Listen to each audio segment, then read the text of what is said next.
Hi, everybody. Welcome to the Please Hustle Responsibly podcast. This podcast was the brainchild of support staff team Matt Cole, Christina Veltri, and Christina Magro. And we're here to give you tools to better advocate for yourselves within and outside of the food and beverage industry. Today is our final episode of Mental Health Awareness Month. Woo! And we're completing our series of alternative medicine. But before we get into that, with Staci Berman today. Matt Cole, how are you doing?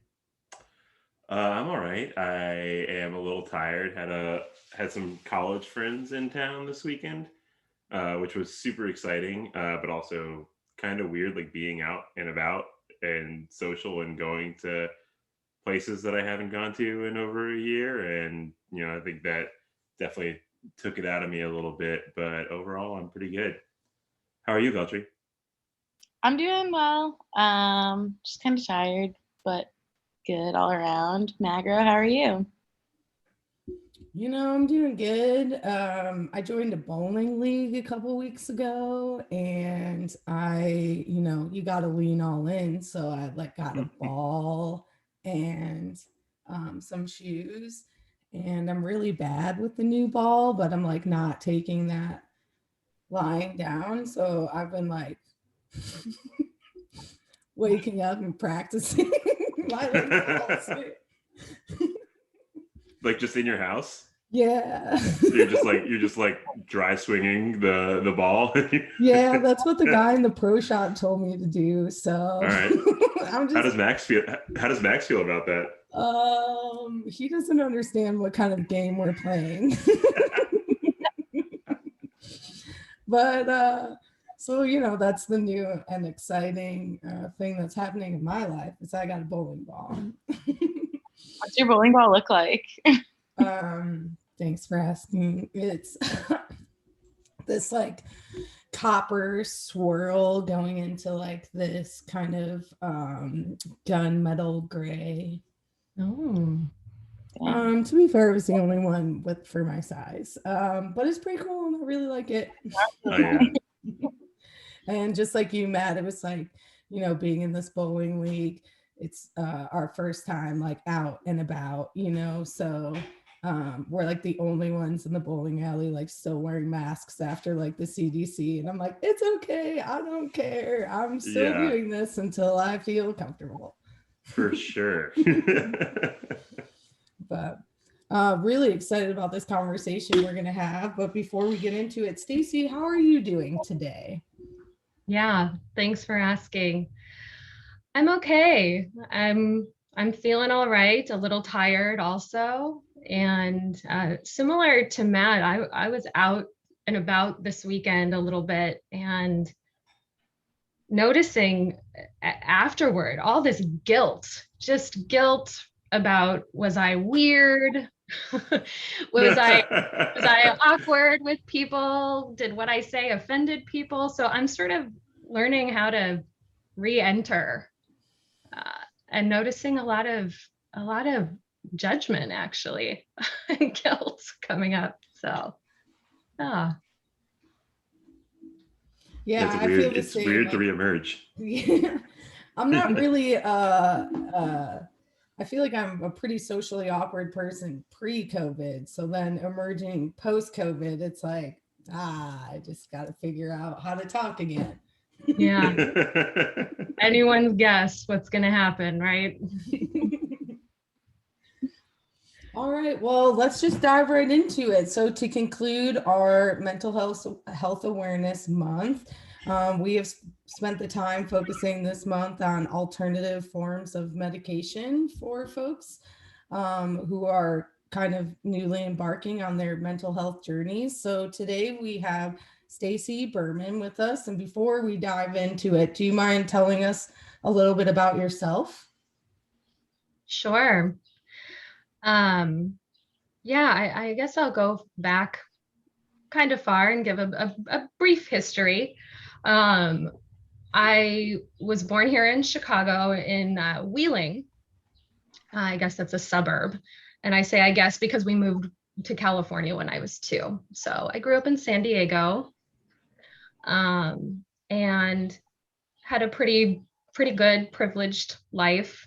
Went to college in San Diego and actually skipped around a bit, ended up in finishing in San Diego. And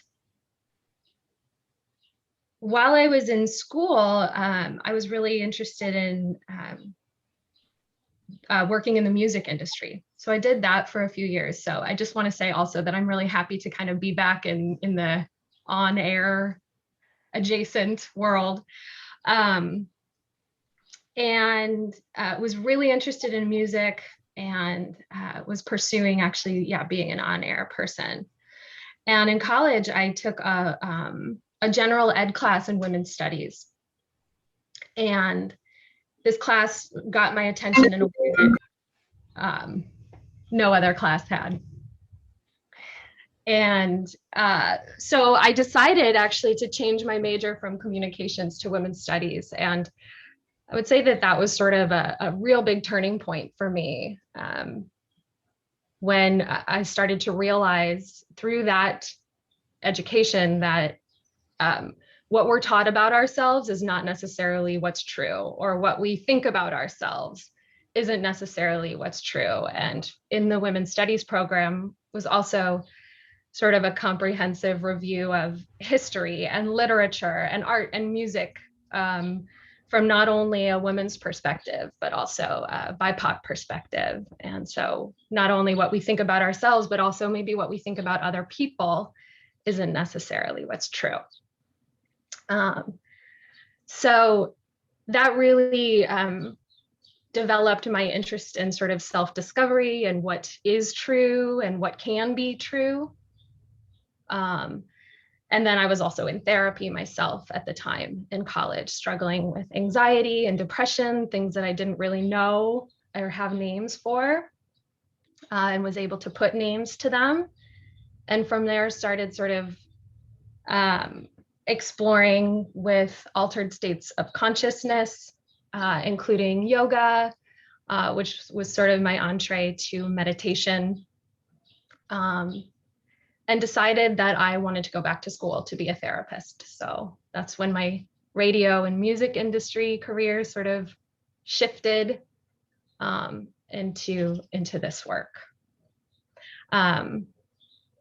So I went back to school. I moved back to Chicago. Here I went to graduate school and got my master's degree in marriage and family therapy. So I am a licensed marriage and family therapist.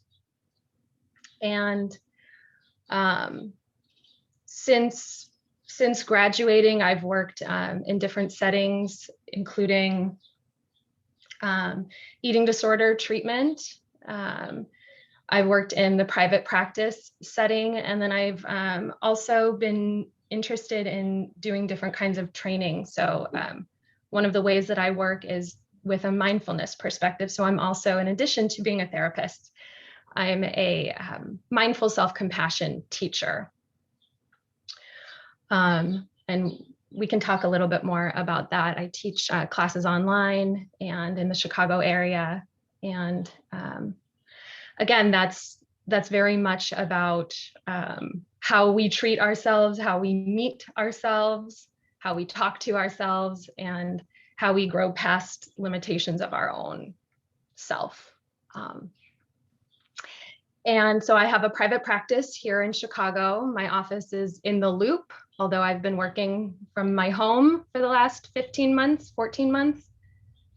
And I work with people who have depression and anxiety and developmental and relational trauma is my particular interest.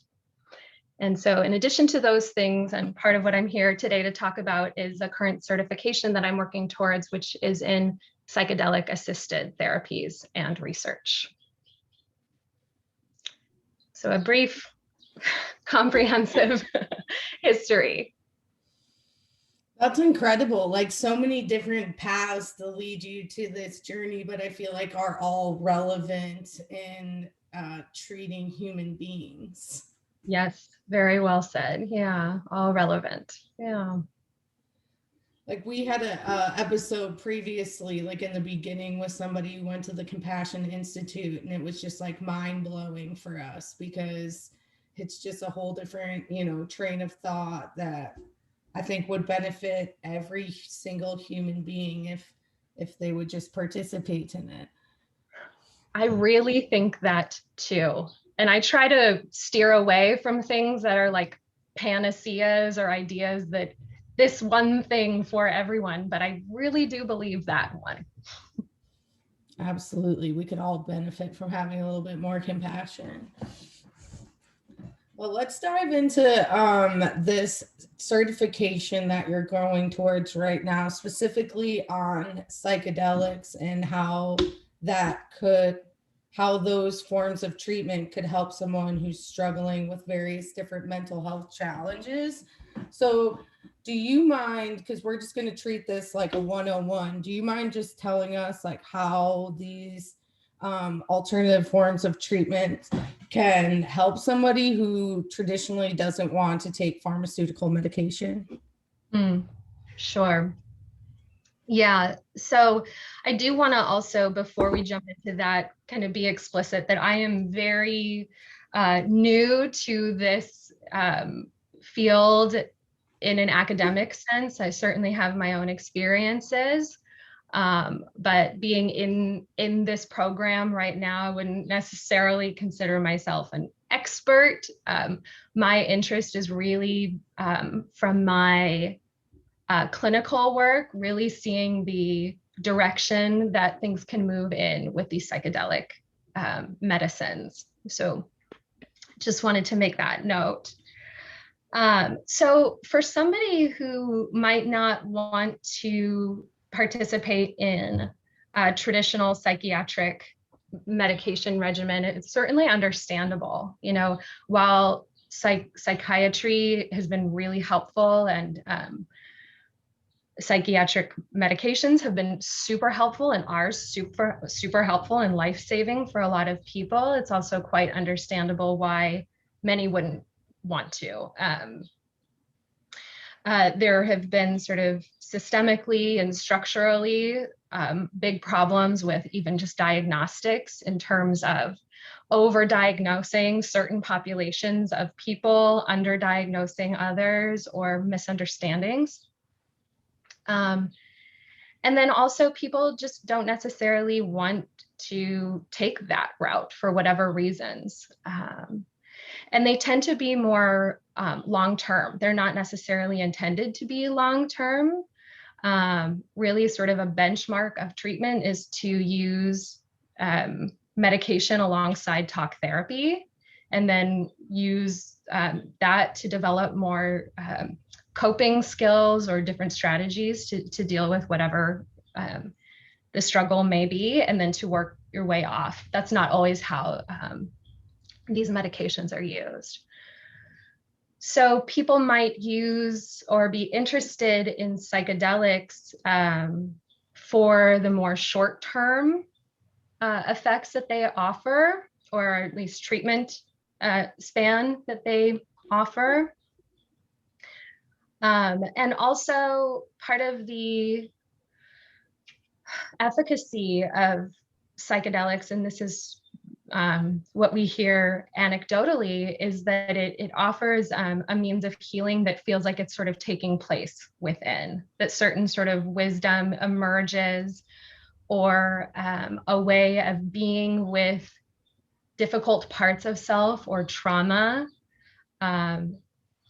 It can be, those parts of self can be met in a different way. While certainly it can be challenging to do that, it can also be quite healing.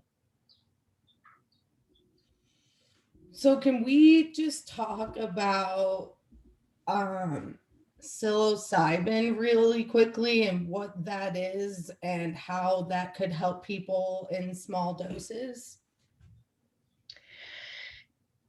Yeah, well, so psilocybin is the psychoactive property of magic mushrooms.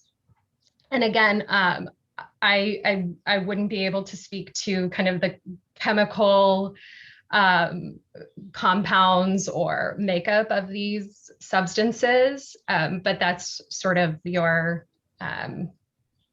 basic definition of psilocybin. And in terms of small doses, there is what people use for microdosing psilocybin. I will say in the program that I'm in, that isn't quite the kind of use that I'm learning to administer is microdosing.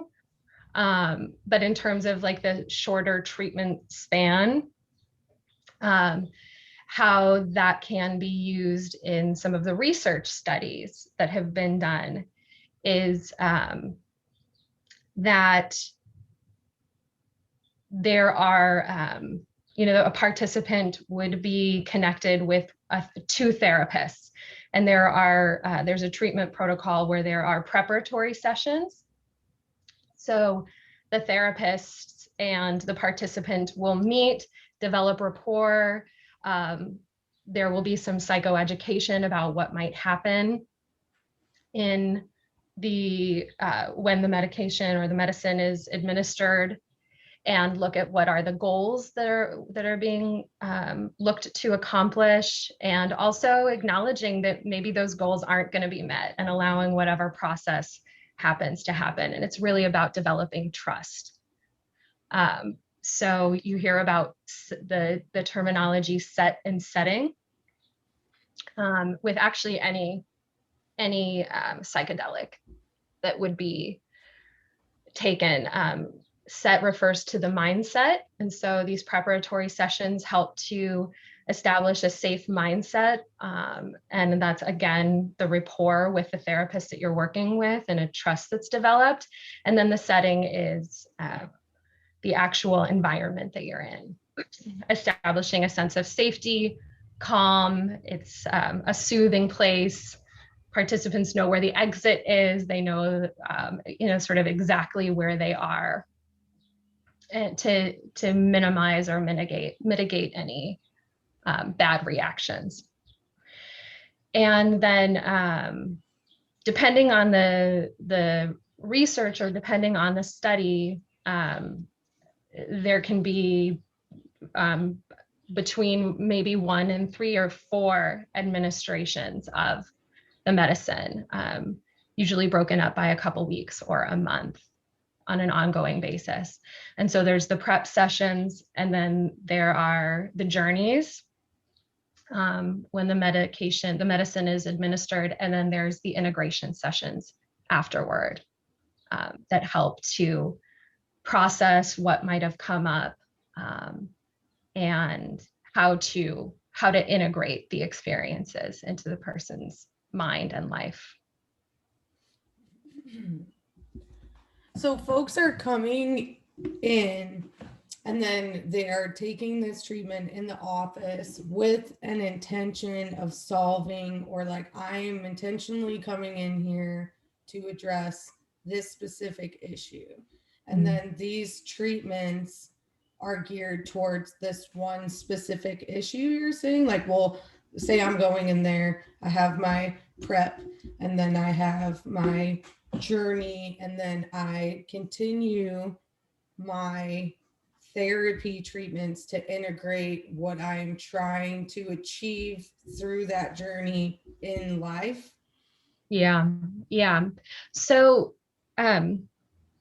just to clarify a piece about that, since right now psilocybin is a Schedule I drug, meaning it is illegal, and there is no recognized medical use for it, and it's considered to have a high rate of abuse.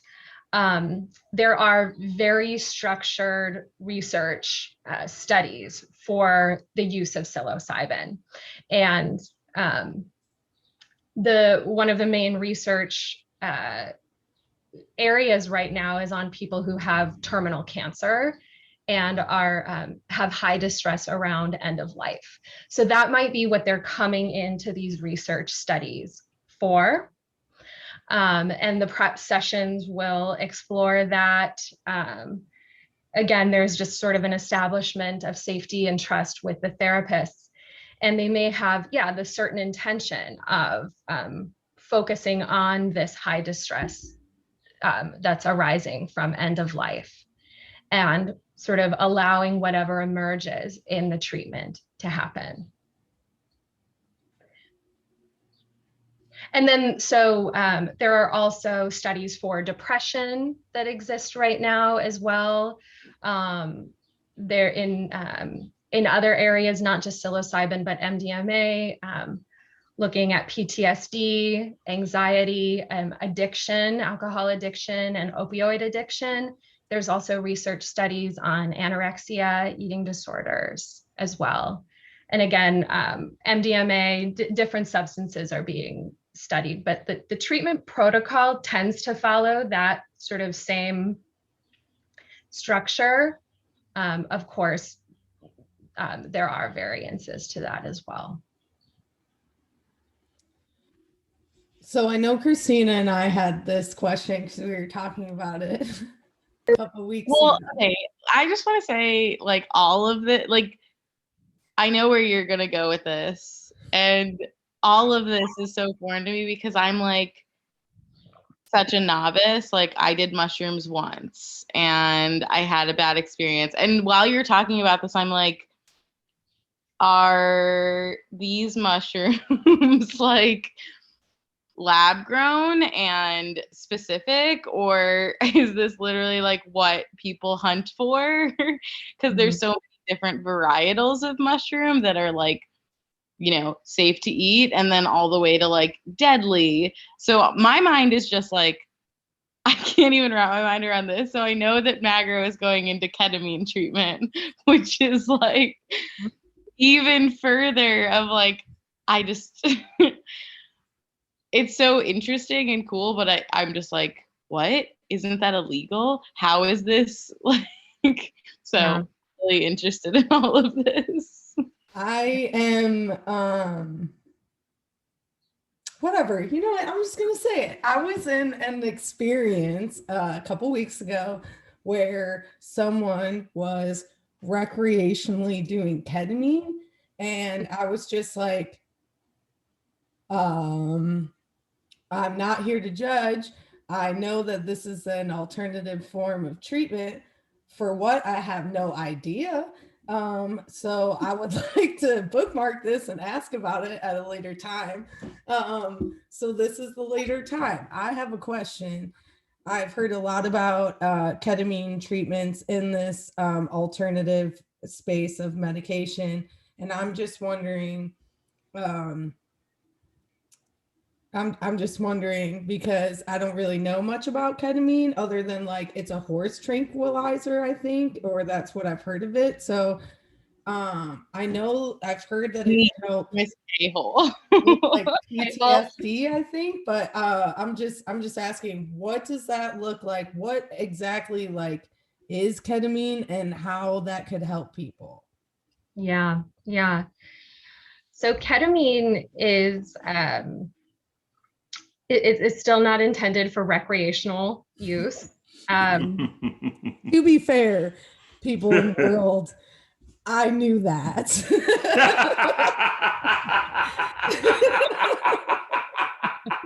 And I'm not hanging out with people who recreationally are doing ketamine. This was just like somebody who joined the party, okay? Oh, damn. Yeah. You can only feel free to take any of this out. My bad. So ketamine is what's called a dissociative anesthetic. So it's used for it's a tranquilizer, right? Yes, a horse tranquilizer. It's also used on humans, and it's a Schedule III drug, which means that it's approved by the FDA for medical use. So if you were to maybe, I don't know, you have some sort of physical trauma and you go into the ER, you might be administered ketamine. for its numbing and anesthetizing properties. It's used a lot on children, and it's used a lot on elderly people because the effects of it are pretty mild but quite effective. And so it has that sedative or that tranquilizing effect. How it's used in mental health treatment, which, to be clear, it's not approved for mental health use by the FDA. So you'll hear, maybe you've heard on the radio, like commercials for ketamine clinics, or you know that there are ketamine clinics here in Chicago. And so right now, insurance does not cover the use of ketamine for any mental health issues. However, it is still being administered and used in that way at a different dosage. So again, sort of playing with the different dosage can give an experience of, it's not quite a psychedelic drug, although there can be hallucinogenic properties and experiences on it. And part of how it's used for mental health is that it gives people an experience of sort of a separation from what they might experience as their pain, emotionally or mental or psychological pain, and help them to experience that in a different way. Again, I don't administer, I don't work with any of these ketamine clinics, but that's my understanding of it and how it can exist in this clinical way, in a different way than like MDMA or psilocybin, which again, those are those Schedule I substances. So if I was seeking one of these forms of treatment, either psilocybin or MDMA, are those covered under health insurance? No, because they are not approved by the FDA either. So those to be to take those in a legal, ethical way, so to speak, you would need to find a research study at this point. That's and actually there is research that's being done in Chicago using psilocybin for depression. As far as MDMA, there is something that, so where MDMA is on its in its FDA research right now, it's in what's called phase 3, and once it gets to a certain phase and it's had positive results, which it has, the FDA will open up something called compassionate use or open access. And what that means is that it can be used for people who have who have ailments where no other treatment is working. This was actually something that came out of the AIDS epidemic, when things were really bad and people were dying, and the FDA couldn't quite keep up with treatments. And so if anything that was experimental was showing to have any kind of positive outcome, they would open up these treatments to people before they were FDA approved, as sort of like a last ditch effort. So MDMA and psilocybin have both been approved for this, what's called open access or compassionate use. And I know that prior to the pandemic, there were some folks here in Chicago that were looking to have these open access sites through the FDA opened up, but of course that was shut down with the pandemic. So, you know, I think it's important also to acknowledge that, again, these are illegal drugs, and I'm certainly not promoting their use recreationally, but we know that happens, right? We're not an abstinence-only education site here. So another thing that I think is important to talk about is something called harm reduction. So people do use these drugs and these medicines recreationally. And part of what therapists are encouraged to do ethically is to learn about how these drugs are used, what the potential benefits of them can be, helping like a client who might be using it recreationally, to educate them, to point them to where they can be educated, to know what the risk factors might be in terms of interactions with other drugs, other recreational drugs, psychiatric medication. So it is important to also take on a harm reduction perspective when these drugs are being used recreationally. And just one more little piece about that I think is really interesting. And of course, we can't talk about psychedelics without talking about MAPS, which is an organization. It's the Multidisciplinary Association for Psychedelic Studies. They are sponsoring these FDA research studies. They're a huge organization that's been a proponent of psychedelics throughout the last couple of decades. And they have something that's called the Zendo Project, which goes to festivals where people sort of notoriously take psychedelics and help them to process difficult experiences that they might be having in the festival setting, like Burning Man or Bonnaroo or different settings like that. So harm reduction is definitely something we want to be talking about when we're talking about the use of these medicines. I have a question. So you said that psilocybin and MDMA are Schedule 1 drugs, whereas ketamine is Schedule 3. Does that mean that ketamine is approved by the FDA and it's like it's more commonly used in medicine, but Schedule 1 is like still being researched? Yeah. So Schedule 3 means that it has been approved by the FDA. It's approved for medical use, though. It's not approved for the mental health use, and they do distinguish between the two. So that's why at these ketamine clinics that are helping people with depression or PTSD in that setting, it's not covered by insurance. However, if you went into the emergency room for that physical trauma, in theory, and I don't know what your insurance coverage is, but in theory, your insurance would cover that because it's FDA approved for that reason. The distinction of Schedule 1, it means that it's illegal and that there's no recognized medical use for it. Great. Does that answer your?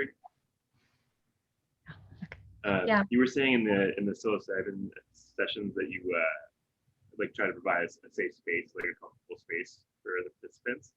But like, what happens if there is a negative reaction? Do you guys have a protocol for handling that, or is it like tailored to everything? Is like, sometimes, like as Christina was saying, when she took mushrooms, when she had a bad reaction, and a few times I've taken it, mostly been great, but every once in a while there is that like high anxiety period, or just like things feel very out of your own control. So just wondering how you would handle something like that.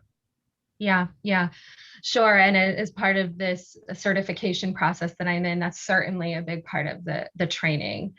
And,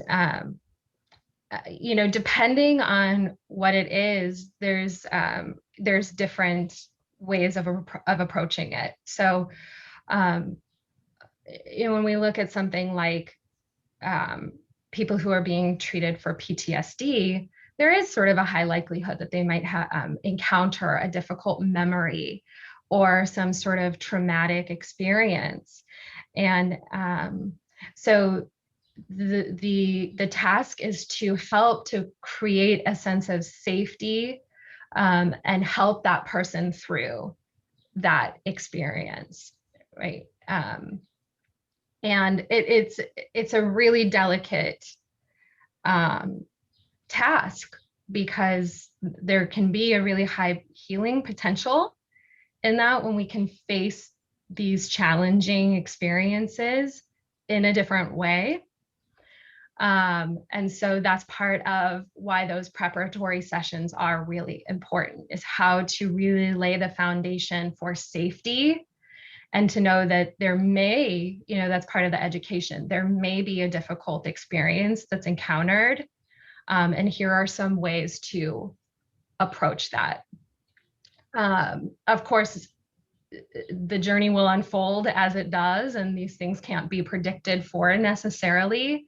But from what I have heard, there's a high level of skills with the clinicians that are conducting this research, and very low rate of sort of intolerance for the experience, like need to leave and flee.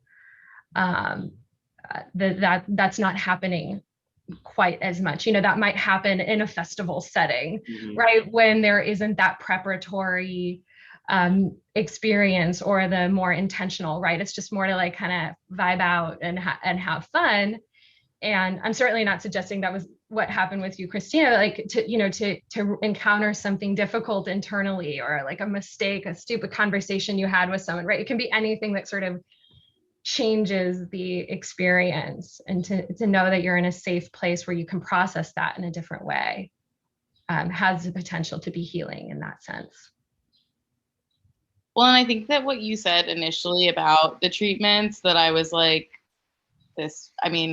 of course, going into using mushrooms recreationally, I was like, yeah, I'm totally in a safe space, but I actually wasn't. And I didn't, like you said, I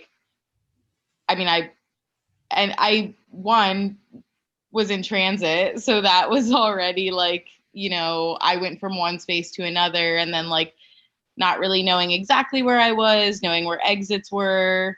I was with a close friend, but there was also somebody that I didn't know there. So like having a controlled safe space, and also like a controlled dosage, and somebody that's like a professional monitoring this that you trust, like would probably be a much more comfortable setting, depending on your experiences with like the medical industry. So yeah, like talking about those preparations and those conversations before administering makes so much sense, of like building that safe space where like you're not going to freak out. And if you do, you at least like have all the resources that you need to understand like what's going on. What's happening, right, where you can maybe find a touchstone of safety, or whether that's inside of you, like, okay, I took this substance, right? This might happen, or I don't know who that person is. Where can I go to someone who I trust, or can I stop being in transit right now and become safe? Home. Right. Yeah. And I think you're also mentioning something that I think is really important, and is that the efficacy of these medicines and this research is showing it's not just the medicine or the substance itself, it's the substance with the therapeutic aspect of it. And having that as a part of the treatment is part of what's shown to be effective. And I want to also say that that's it's really important to name this piece, and I should have already, that this is a very, very narrow focus of looking at these medicines and these substances. We're talking about it from a research and sort of Western therapeutic model, whereas some of these substances have been used for thousands and thousands of years in indigenous cultures. And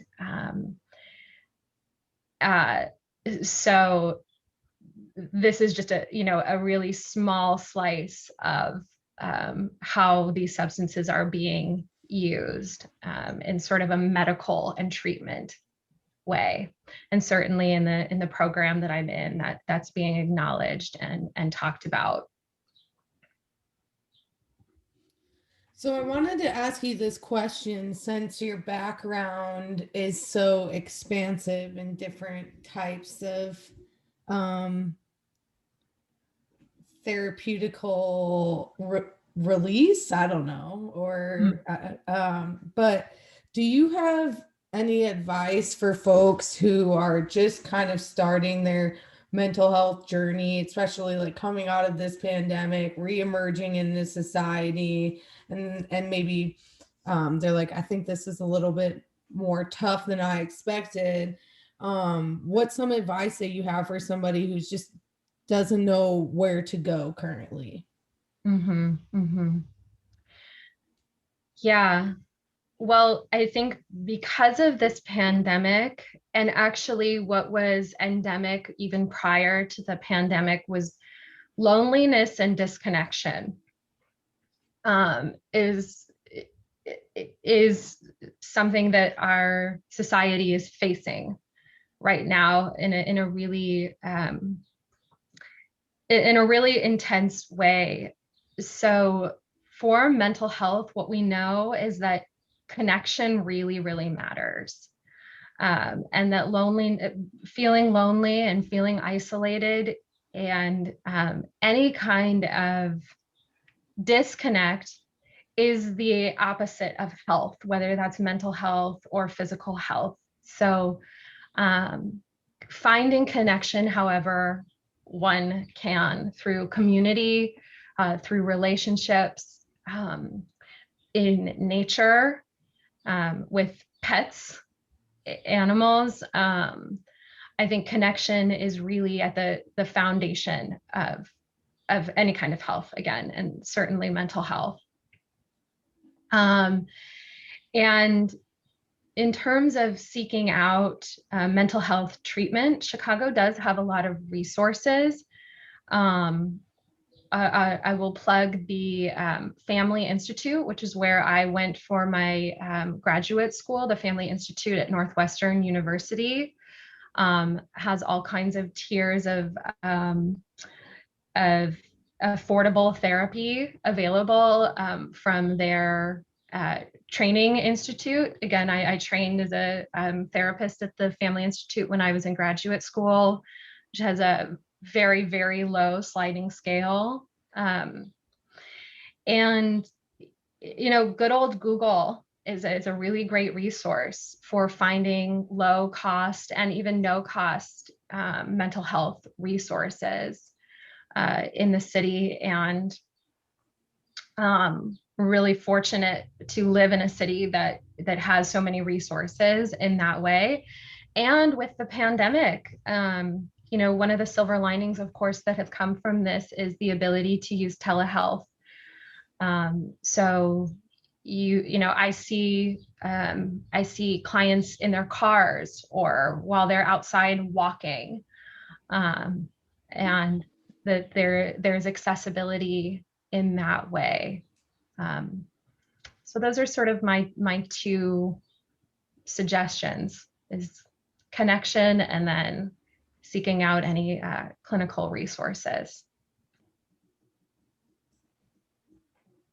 I have a question too.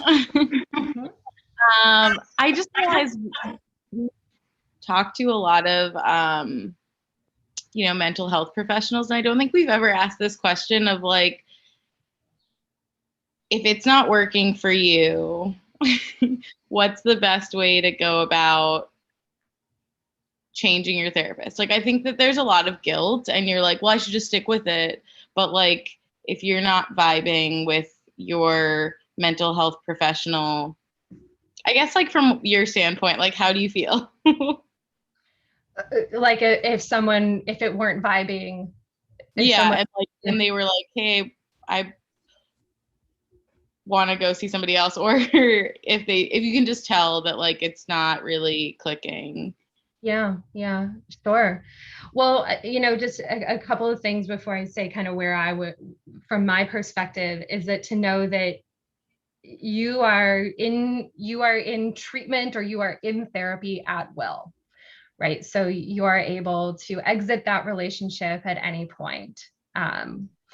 And my suggestion always for people, because I hear this a lot, this question comes up a lot in different contexts, always is to, if you feel comfortable and safe enough, that's really important. And we do know that the relationship that you have with your therapist, more than what sort of treatment modality model they follow, whatever it is that they're doing, the relationship and the connection is the greatest predictor of therapeutic outcomes. So it's really about safety and connection, how you feel.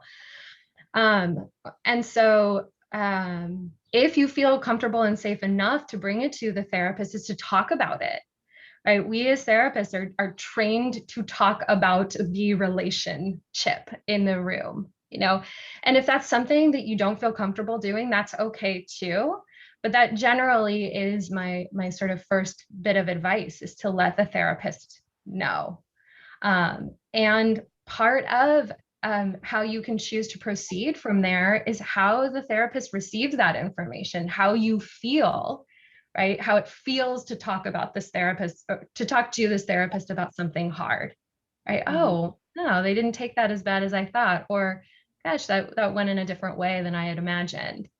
But it's all, in theory, it can be a collaboration, and then a therapist can help connect you with someone that might be a better fit for you, or to explore what's not working. And how they might be able to tailor that within the therapy or outside of it. And yeah, so that I guess that would answer the question on the other side, that would be my approach to it as well. Yeah, is just getting curious and always empowering the client, the person that I'm working with, to know that it has to work for them in order for it to work. Mm-hmm. That's a great question, Veltri. I feel like people ask us that a lot, and we're always like, well, it's like dating. You just got to find the right one. But we've never gotten another perspective. I always tell them my completely uneducated opinion, which is kind of what you just said, but I was just guessing. I was like, tell them and maybe they'll help you find somebody different. They probably have a lot of friends that do the same thing. Yeah. It's true. It's true. Yeah. Sometimes it's also about identifying patterns, that maybe when something doesn't work, do you want to just sort of exit, sort of like dating, or maybe you stick around and see if it's something that can be repaired. And when there is that repair process, actually that can be quite healing and therapeutic in and of itself. Yeah. Does anybody else have any more questions until I ask my, final question? All right, here we go. We love to ask this question to everyone we talk to.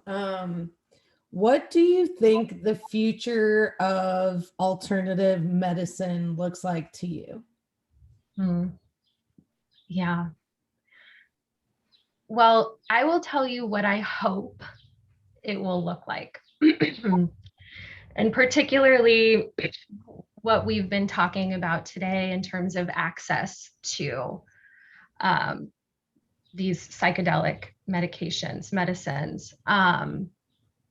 that I hope that they are accessible in a way that promotes mental health for everybody. We can't talk about mental health without talking about social justice. And there is so much healing to be done on those levels. So really looking at it, not just from an individual, having individual access to these medicines, but also how, in a way, the whole structure can be changed, where there is more access for people who need it, and that it's all infused in, Christina, this is sort of circling back to where we started, with an element of compassion, and true care and concern for the people around us, and not just about profit or privileging one group of people over another. So that's my hope. I love that. A great question. All right, everybody. I just want to say thanks for tuning in to our final episode for Mental Health Awareness Month. Myself, Matt Cole, and Christina Veltri are going to take a little break. And we will catch you on the flip side with our second season of Please Hustle Responsibly podcast. But in the meantime, we hope you enjoy these great sunshine days. Get outside, move a little bit, and as always, please remember to hustle responsibly.